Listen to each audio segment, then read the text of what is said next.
I think ghost is the correct answer. What did I do with the iPad? There it is. It's like hiding.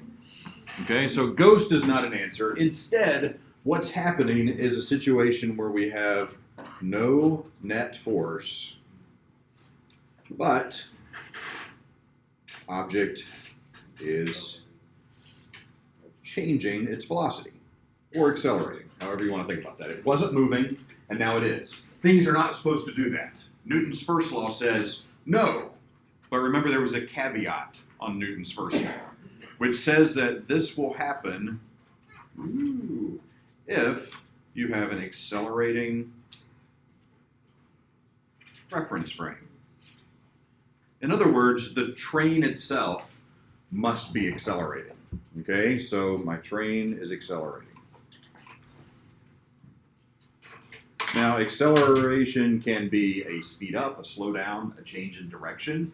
You have to use a little bit of your own experience to determine which case it must be if the thing is moving forward. Thoughts? Yeah?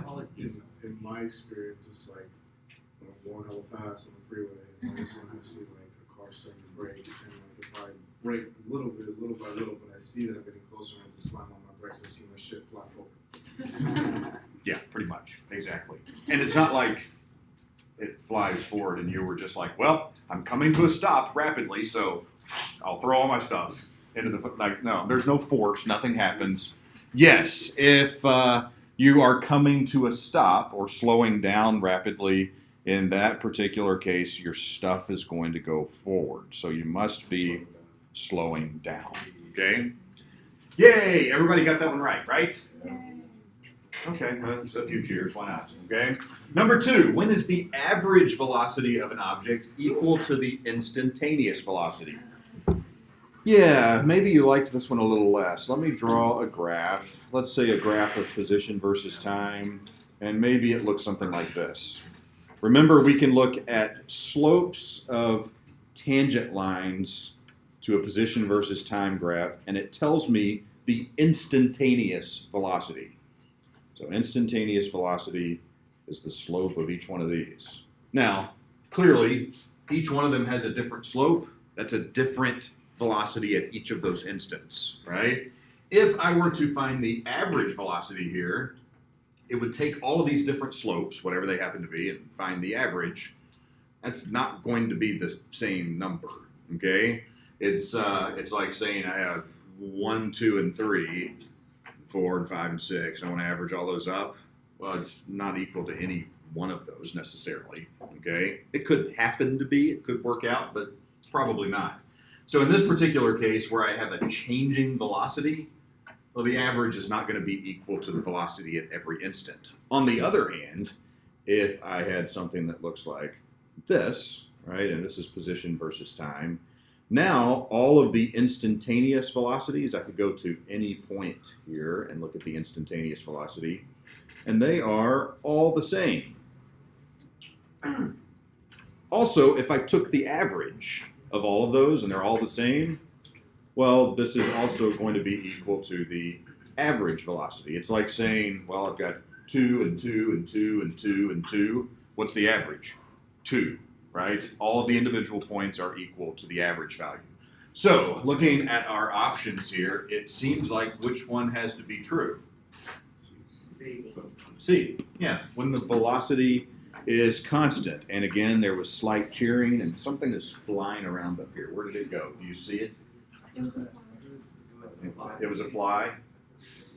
Again, it's one of those situations where I feel like it's like on me now. Last night, I was watering my wife's garden. Like, I don't really do anything in the garden, but like, you know, she was busy, so I was watering the garden, and it was dark, and I walk out straight into a spider web, right? You know. So what do I feel for the rest of the night? You know, it's like, there's a spider on me somewhere. But really, it's just webbing in my own hair and just breezes of wind. And anyway, let's keep moving. Number 3. Now I'm going to start thinking about that and be like, something's bothering me. Number 3. Suppose a car is traveling to the west and begins to slow down. Which of the following statements about its acceleration is correct?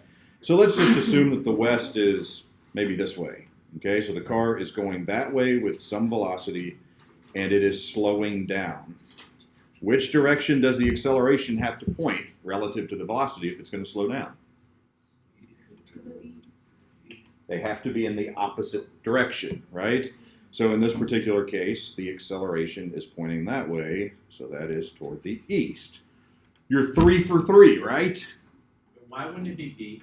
Why wouldn't it be B? The number set up the equation. Yeah, exactly. We didn't set a positive direction. Negative acceleration can result in speeding up. Oh. Yeah. So if we had said that this way was positive, then the acceleration would be negative, but it could be positive or negative. We don't know. Okay? Yeah, that's tricky. Number 4, two-dimensional free fall. Remember, free fall, gravity only. What can we say about the horizontal component of the projectile's acceleration? So we're asking about AX. When something's in free fall, what's the sideways acceleration? It's always 0. It's always 0. If you were thinking velocity, then B would have been the answer, a non-zero constant. Any of the above, depending on position. I think I should start having the last answer be something ridiculous, kind of like the slides that we have. Like the last answer here should be pizza. You know, someone will answer that. Like, just even though it has to be wrong. Number 5, an object moving in the x direction, the positive x direction, experiences a positive acceleration.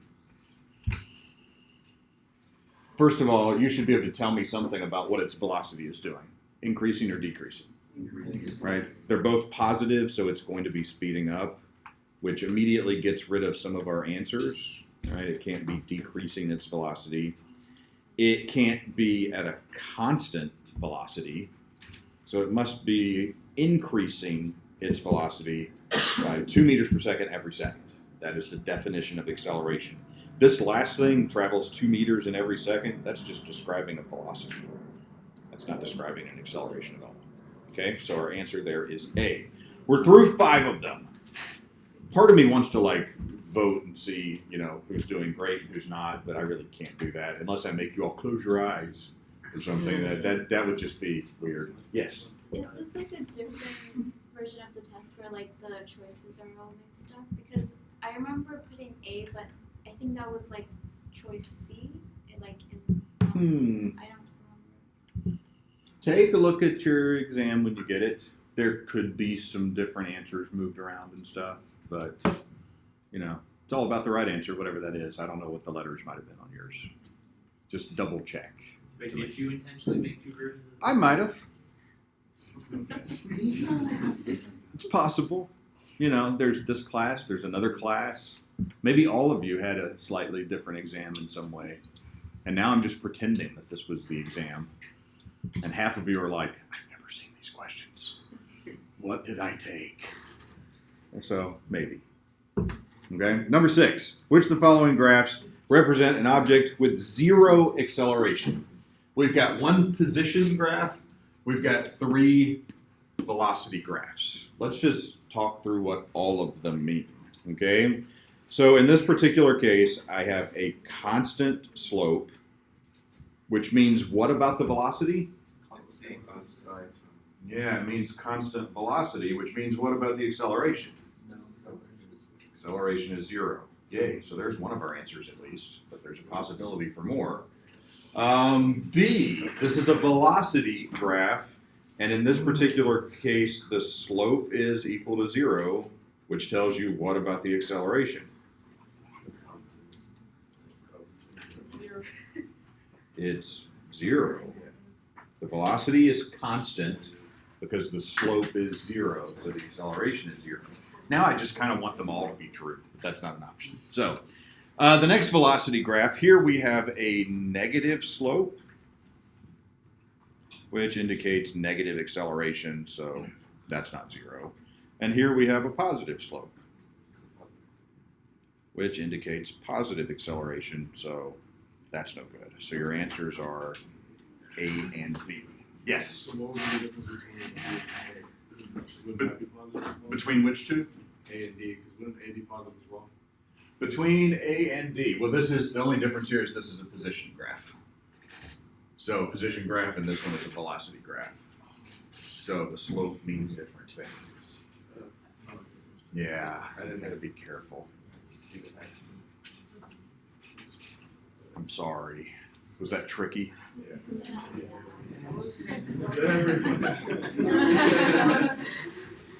Number 7. Number 7, that's a velocity graph. There it is, a velocity graph. The motion of the particle is described in the velocity graph. What can we say about the magnitude of the velocity? Well, first of all, notice we start at about -2.5, and then it goes to less and less magnitude as I look at those points, right? It's negative in all cases, but this is a decreasing velocity at that point. Decreasing velocity because I'm working my way toward 0, right? I'm slowing down. Once we get on this side, notice now my numbers are getting bigger. So here the velocity is increasing. So the velocity decreases and then increases even though I just have this line that's going up and to the right. So decreases and then increases is your answer. Okay? It's good to see that you are all kind of awake today. You should have seen the 8 o'clock class. Like half of you should just show up sometime, although you'd probably become like them. Wait, that's the one in Thornton 320 something. Yeah. They're not awake.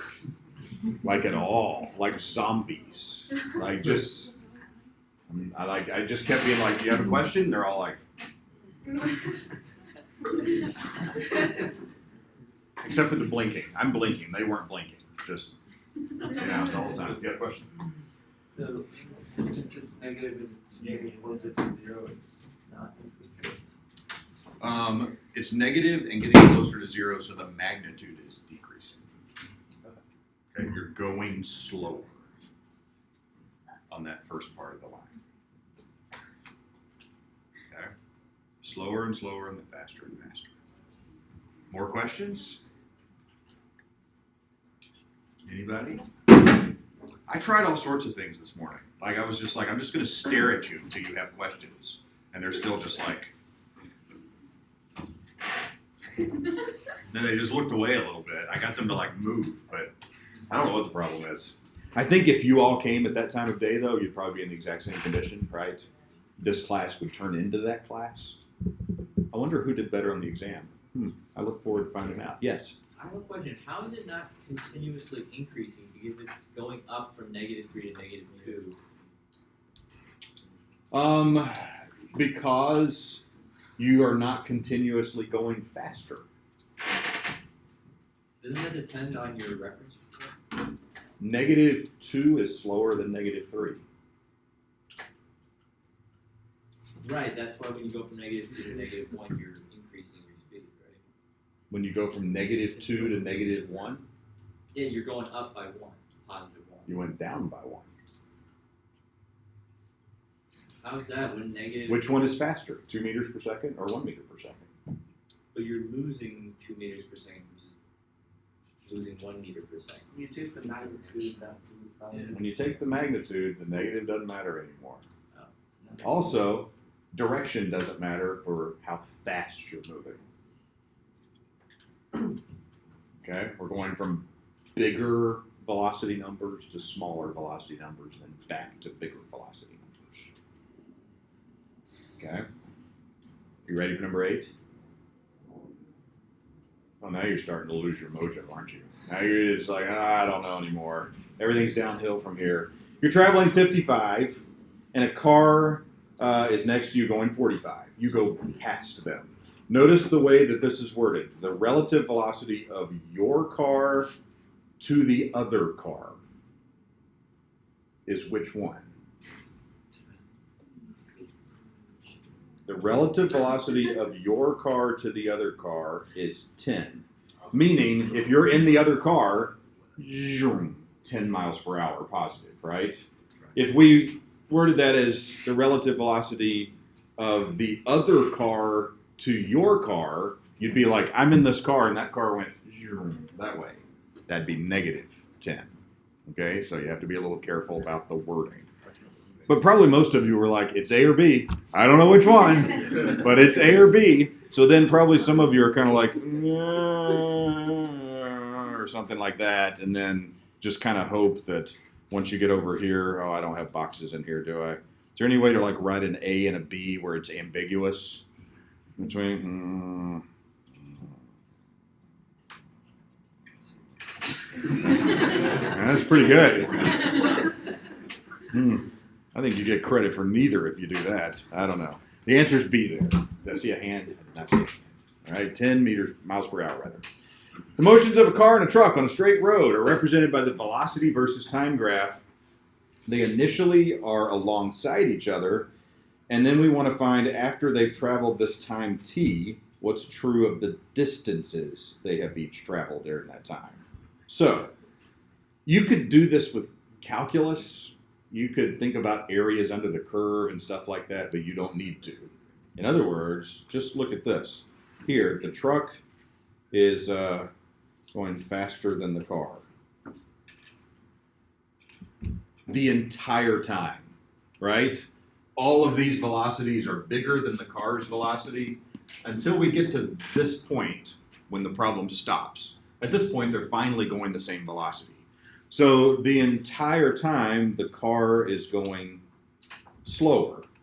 Which one's going to travel farther? The one that's going faster the entire time.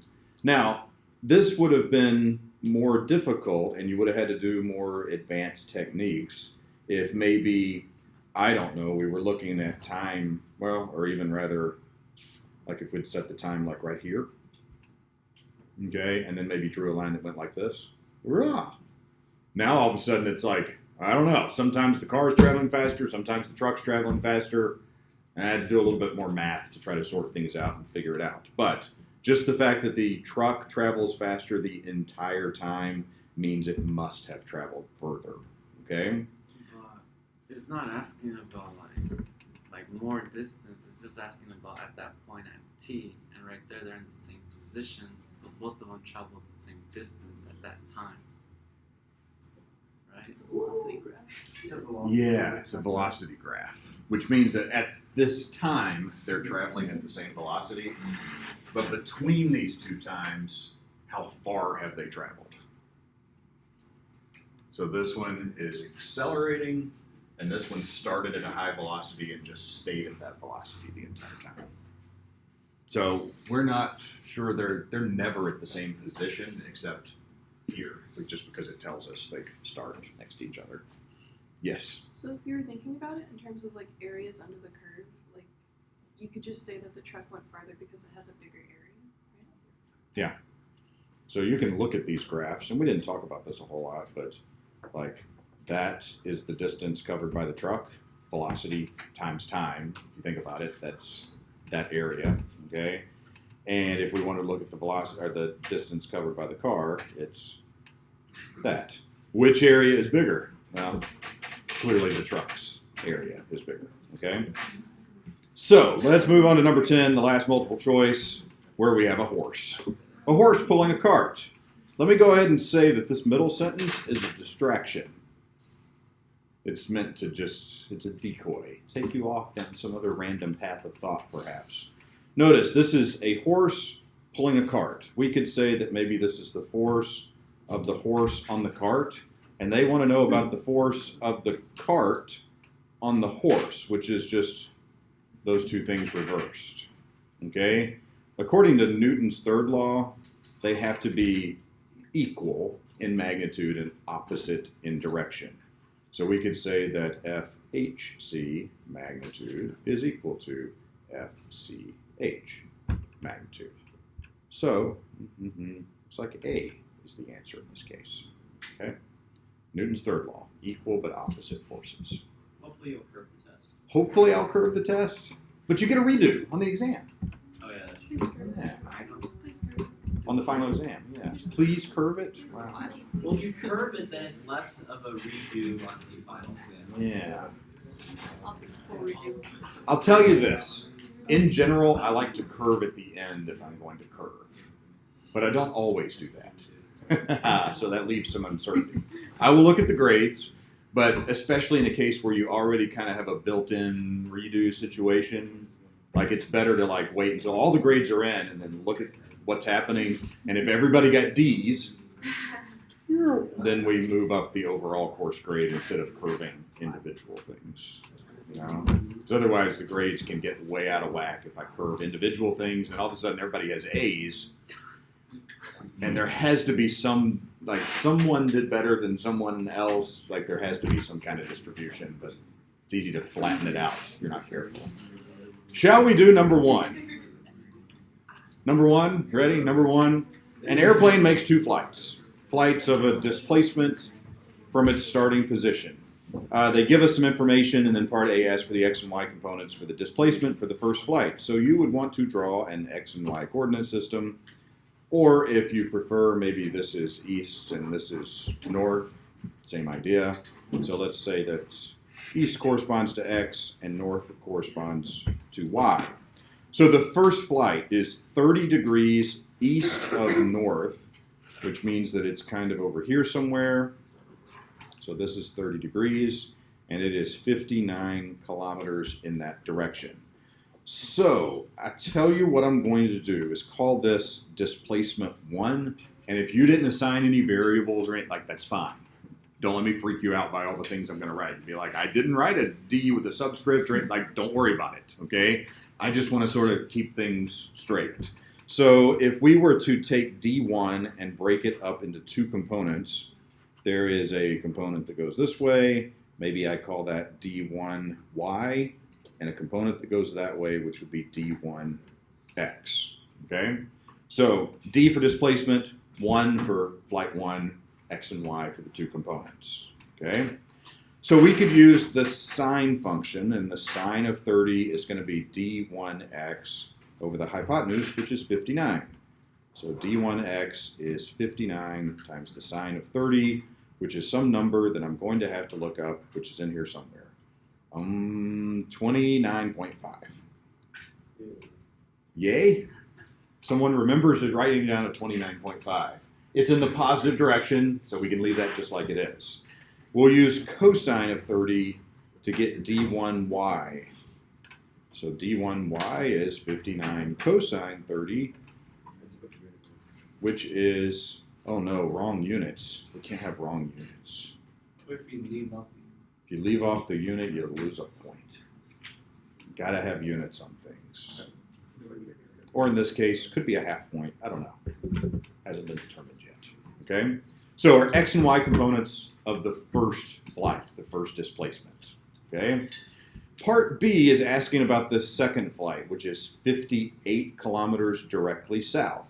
It doesn't care anything about the first flight. It just wants us to tell us things about the second flight. So let's draw a new coordinate system and say this is east, and this is north, or this is x, and this is y.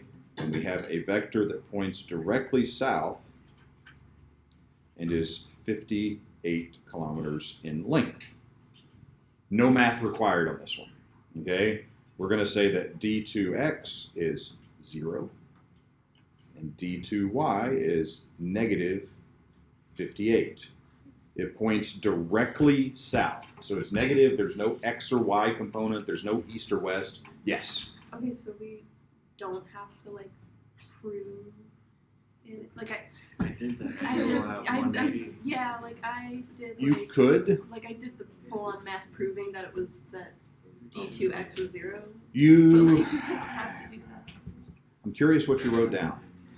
Well, if you look at it, it's like at 270 degrees. Yeah, And okay. cosine of 270 degrees. Like if you just pretend, like You if could you do make that. a triangle and you just pretend, and one end is 0. Yeah. Then cosine of 0 times cosine of 270 degrees is 0. You'll get the same answers, and that's good. Yeah. But you don't have to do that. Either way, it's fine. Sorry, you're like, oh, I used my arm more than I needed to. I was I- agonizing over that. Ah. I'm sorry for the agony. I hope it's now gone. Maybe a little bit. So part C is add them up. It asks for the resultant displacement in terms of x and y components, and it even defines right here, it's the sum of the two flights. Okay, so we're going to say that d1x is not d1x, just dx. The overall resultant is going to be d1x plus d2x. And we'll add those two numbers together. So what we have, 29.5 and 0. So it's just 29.5. And we'll do the same thing in the y direction. Add up the y components. So that's 51.1 minus 58, which is minus 6.9. Those are your x and y components of the sum of the two displacement vectors. Yes? For that one, I got the same numbers, but I did it as like r equals That's fine. 29.5x. Yep, that's perfect as well. There's more than one way to express these things. If you get to the right answer, and they didn't just like come out of the blue, right? It's just like, if you do that here, because you can look at the graph and interpret it, but if you just write these answers down, you're gonna lose some points. But if you follow a variety of different approaches, it's totally fine. Yes? Graphically, what would this look like? Graphically, what would this look like? I'll show you on part D, which is right now. Sound good? Graphically, what does this look like? You wouldn't answer my question. I didn't answer a question? No, I asked the question. Like, I had two different graphs, and I was like, which one of these is it? You were like, I don't know. I don't remember. I've forgotten everything now. East and north, I'm sorry. So let's see here. We've got 29.5 to the east and 6.9 to the south. Okay? So overall, that's what we've done from where we started. Essentially, from where we started, we have moved off that direction a little bit to the southeast, to the south of east, at a certain distance. So we could say that this is d, which is our hypotenuse, which is going to be the square root of 29.5 squared plus 6.9 squared. So if we wanted to travel back, we'd have to go 30.3 kilometers back to where the flights started. And as far as our direction, this angle, theta, is tan minus 1 of 6.9 over 29.5, which is 13.2 degrees. And there are a variety of ways you could write this. All of them are good, but 13.2 by itself isn't quite enough because it's like 13.2 degrees where, right? So we could say south of east, that would be good. Or maybe below the positive x-axis, or maybe just negative 13.2 means that as well. That typically means clockwise from the positive x-axis. All of those are good answers, or any other way that you decided to write it, maybe a whole sentence or paragraph saying it's not this way, but it's over this way, and kind of down that direction, like whatever, as long as it's clear which direction you meant. And that is number one, and number one was fun, yes? I'm looking for angry faces. I'm curious just kind of who I have to worry about as I walk around campus. You know, it's going to be like, yeah, that person is going to just like throw a tomato at me when I'm least expecting it. Yes. Are you volunteering? Like I'm going to. Yeah. If our answer is not correct, but we, showed the right steps, do you think we would still get some questions? More than likely, yes. So if I see like a Pythagorean theorem being used, an inverse tangent, but something went wrong in there somewhere, it just sort of depends. Like if you have these correct numbers and you're using them correct, and then something just doesn't follow down to there, you lose a point. You know, if you have the wrong numbers here, you would lose some points there, but as long as everything is correct down here, then all of this is good. You get full credit. So I try to give as much partial credit as I can. Yes? What if you do it in terms of the vector addition? What do you mean? Would your resultant displacement be the same? Should come out the same, yeah. Yeah, more than one way to solve the problem, but you should get to the same results. Yes? Even if we didn't get the exact answer, will we get partial credit if we set up the problem right? If you appear to be following the right approach, but something went wrong in the calculator or whatever, I'll give you as many points as seems fair. But the important thing is setting up the problem and doing the physics right. Punching a number in the calculator, it's a minor thing. Next problem. I'll take that as a yes. Number 2, person launches a projectile from ground level and horizontal ground. It goes to a certain height and then lands a certain distance away and takes 7.868 seconds. Now, this part A, I will go ahead and tell you, I've already graded number 2 for most people, and maybe everybody. And I decided on part A to be crazy lenient, meaning I don't necessarily have to have you follow my exact, like, this is the way to do it, even though I'm using part A as sort of a hint toward you're going to probably want to do these things to get to the right answers. But as long as you made a diagram of kind of like any type, like, and decided to like list some variables and it seems to be approaching like the total of 10 here that I said, even if it's like 8 or maybe even 6, you got the credit. Okay? If you're missing one of those, like I don't see any variables or I don't see any diagram, well then you lost about half. I think I leaned a little bit more toward the variables because there's more there that you would need to do.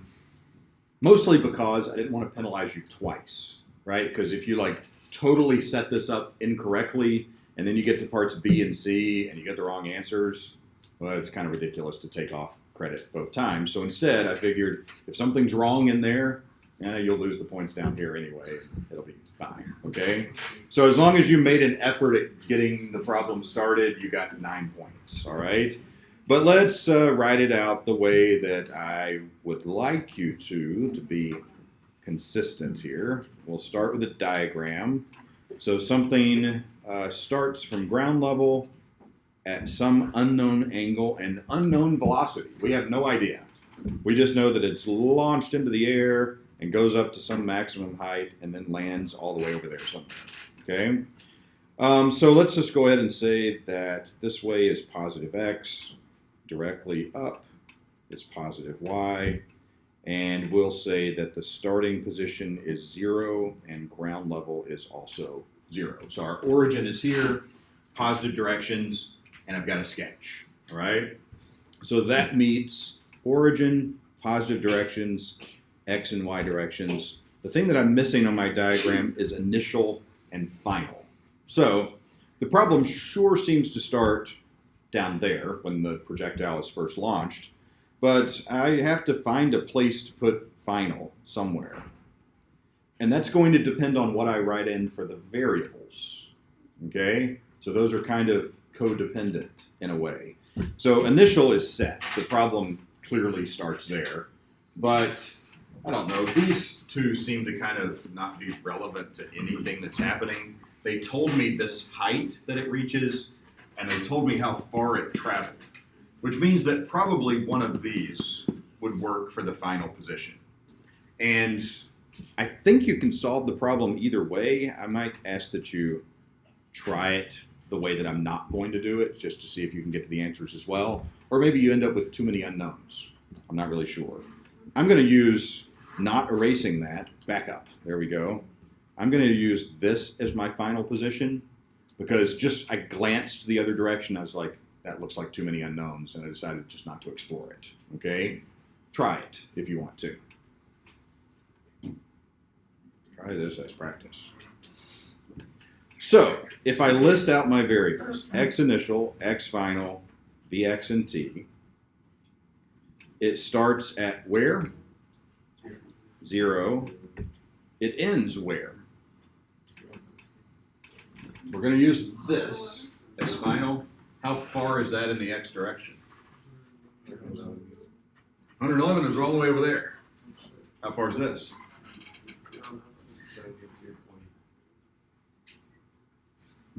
Hold on. Ah, I hear it out there. This is 111. So if I'm just worried about half of that, then it's 55.5. Okay? So let's see. Again, if you're like, oh, I plugged in like you're not losing any points on this part A, okay? It's more about consistency. So we could say X final is 55.5. Vx, I don't know. And T, what is T? Are you always assuming that the distance is always where the maximum height is? Are you always assuming it's That's halfway. Yep. Which means it's also going to be half the time, right? So that's 7.68 divided by 2, which is 3.84, I think. Oh, there's my problem. The key here is consistency. When you set up your variables, you need to either use the whole time and the whole distance, or half the time and half the distance. You can't mix and match, okay? So same sort of idea in the y direction. So y initial is 0. Y final is what at the top? That's 72.3. V initial in the y direction is unknown. At the top, how fast is it traveling vertically? 0. It stops going up, right? It's only going sideways at that point. The acceleration, negative 9.8. And t, what's t? Yeah, I need to use half again. If I'm going to use this height, I need to use the time it takes to get to that height. Okay? If you want to use 7.68, then you have to say the final height is 0. You have to be consistent with your initial and final and what you're using as your variables. Okay? So this is also going to be 3.84, and that is until max height. Okay? Again, try the problem all the way over at the end. How's that going to change this? It'd be 0, 111, the whole thing, 7.68, the whole thing. It would start at 0, end at 0. Both of these would be unknown because now it doesn't go up and stop. It's coming back down. This would still be negative 9.8, and this would be all of the time. Okay, so it just switches your variables around a little bit. You will either still be able to solve it, or you'll have too many unknowns. I think you can still solve it that way because just taking a glance, I think it just switches where the question mark is. Yes? No, it gives you 2 question marks here, but it's a little tougher to solve that way. I don't think you'll like it, so don't try it. Part B. Part B, find the y component of the initial launch velocity.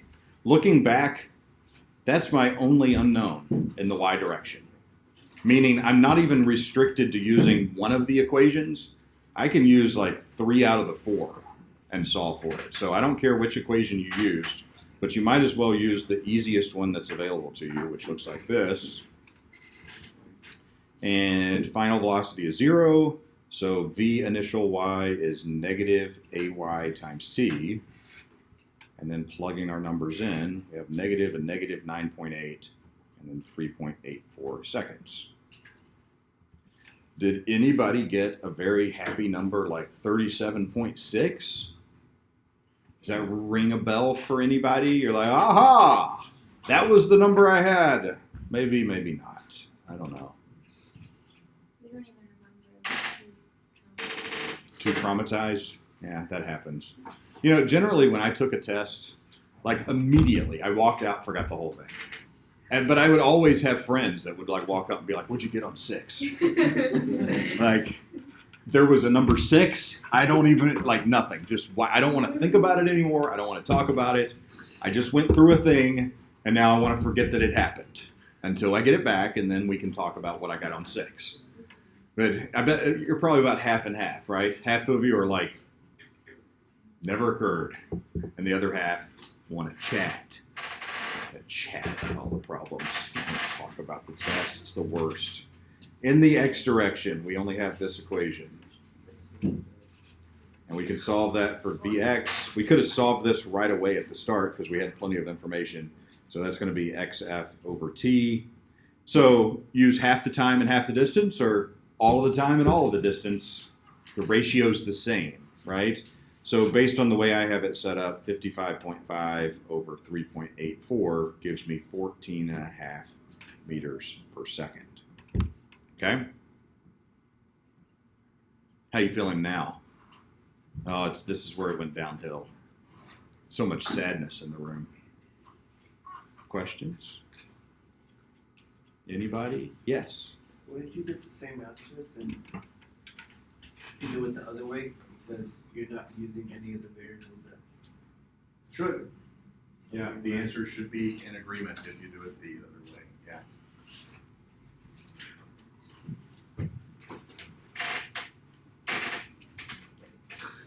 Actually, You're not using the variables that. watch. Watch this. If the final is at the ground, how would this change? The big difference here would be that V final Y would equal V initial Y, right? I toss something in the air, comes back down at the same velocity. That's still true even if it's going sideways some too, which means that this equation might as well just be, we could do a couple of different things here. Let's just call it, VF works. So VF equals VF plus acceleration times T. And then what? Yeah, things get a little tricky because one of these is going to be positive and one's going to be negative, which is actually going to fix things, right? So this is maybe V final here is this, and then this is negative V final plus AY times T, which is 2V final equals AY times T. And then everything is going to work out because now T is double. Whoops, I'm solving for the wrong thing. Equals AYT over 2. Plug those numbers in, tell me what you get. 9.8 times 7.68 divided by 2. Did I do that algebra fast enough or correct enough? I don't even know now. That is the same thing. Yeah, looking over at the other side, 9.8 times 3.84, and that's half T. So you get the same thing there. And if we went down to the bottom, this would change because I'd be using Vx is equal to 111 over 7.68, and that's going to be 14.5 as well. Okay, so you could set final wherever you want. You can get to the answers, but you might have to take a little leap of faith there to get to it if you had chosen the other way. Okay, so let's do the last problem. Forces. By the way, on Tuesday, what happens next in this class is more forces. Okay? We sort of covered like the basic style problems in this category. Essentially, it's going to be advanced forces. Comes up next. Dun, dun, dun. I need a soundboard up here, don't I? I should say things. Dun, dun, dun. But that would just irritate everybody. Although, like, a quarter of you would be as amused as I would be because it's just dumb. Okay, nobody cares. I'll just quit. I'm going home. Nobody likes me anymore.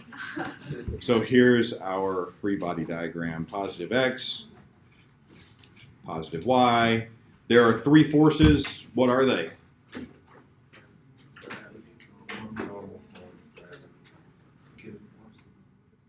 Yeah, all of these things. We've got gravity, we've got normal, and then whatever this force is that they've described, the pushing force. It's being pushed up the incline in that direction.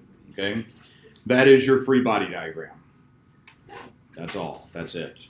Before we go to the next slide, let me go ahead and break this one into components.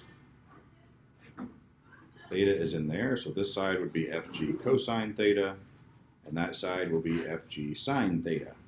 Notice that Fg sine theta and Fg cosine theta are negative. They're both pointing in the negative direction. So when we go to this next slide, and it asks us to find the mass, initially that's kind of like, I don't know how to find the mass. But I know mass is in Newton's second law, and I know that after I draw a free body diagram, I'm always going to use Newton's second law. Okay? The key is, do I want to use the x direction or the y direction? Well, look at part C. It asks about the normal force. The normal force is in the y direction, which leads me toward using the sum of forces in the y direction down here and the sum of forces in the x direction up there. Okay? I should see those two equations on the page somewhere. They should be there, okay? Even if they're not under their particular part and you kind of went around trying to figure out your way to the answer. If they're on the page somewhere, I'll give you credit in that particular part. So in the x direction, we have the pushing force minus mg sine theta equals max. They told us it's moving at a constant velocity, so that is 0. So F is equal, well, we're not solving for F, are we? So F over g sine theta is equal to the mass. So that's 50 over 9.8 sine 20, which gives you, I don't know, 14.9 kilograms. It's a lot of silence, as if no one has ever seen that number before. It's a possibility. In the y direction, we have a normal force minus mg cosine theta equals 0 because there's no acceleration that way either. So the normal force is equal to mg cosine theta. And now that I have the mass, I can plug it in and get an answer, which is 137.2. Somebody got it. And that's the end. So it seems to me you all got the multiple choice, except for about 2. Maybe you missed about 2 multiple choice. You got problem 1, at least like 75% of it, and then you completely missed problem 2 and 3. That's what it sounds like. Your question. You'll post this online. I will be posting this and the video of it online, and we'll do the exam on Tuesday and start new material. Bye. You can have a good weekend. Just forget everything happened at this point. Yes. Yeah. You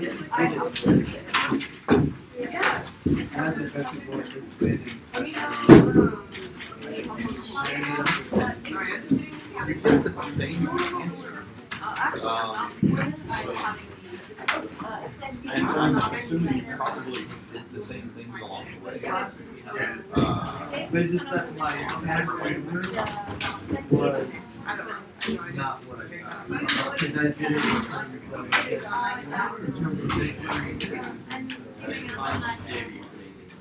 Well, if you had a different number than this south, that's the correct answer. Okay. It sounds like you're close to the way there. Maybe.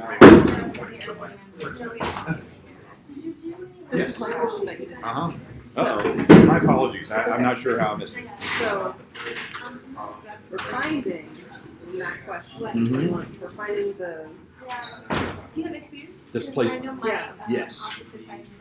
is it that or that? Right now? Yeah, right now. Yes. Like graphically, we're finding the displacement. Um, So like, are we finding the displacement from the origin I did From the origin, yes. to there, or are we finding the displacement between the ends of the two? I'll see you at your office hours. What's your name? When we add the two vectors together, it's giving us from the origin to some. I don't know if they're gonna be there or not. Then I'm gonna just leave a message. I just left my phone in the office. Okay. So it's Afsana Mim. My last name. Did that answer your question? Yeah. Do you know Sabrina? I was like, By any chance? I wasn't sure which one, Okay. and you were like, Here? is there any difference between the two of them? No, And I was like, is there? I don't know. So I was like, Oh, I know. I was like sitting there, and I'd like graph them on top of each other, and you were like, But alternating apply the it to interior the angles. check. Yeah, So so it's figure out my whether or last not they name, were but the my same last name. triangle. Thank you so much. I applied and I know because So, the yeah, finalized the candidates that they want to interview. so if you Yeah, start they here have and go up, and then after that do Before this class, I D2, had a meeting and we were just talking about it. To- I know that to they have finish two out candidates that who might particular want to triangle, you interview. have to draw a line from where it started over to where it But I was just gonna get back to you. Yeah. Thank This you. triangle. Next Yes. week, I guess I'll tell you. Versus doing They still this, haven't which would be decided, doing like, that flight and Oh, then doing that they flight have and then finding reviewed the profile and everything. They have to as if interview. as if one It didn't might happen. end up opening As if up both the of them- application, they don't find out. So Okay, as if, I like, see what you flew mean, yeah. here and then Oh, went there. Thanks. As if you flew here and then went there. Gotcha. Okay. Because like, I don't remember how the question was worded, but it was. I tried to answer your question, but I may not have Well, completely you said understood. like, is there any difference? And I was like, it's the same triangle. And I was talking to one of my friends who's like a physics major. Yeah. Like a GE. Yeah. I was like, are these the same triangles? And he was like, probably. And I was like, Helpful. If I remember when you asked the question, like what you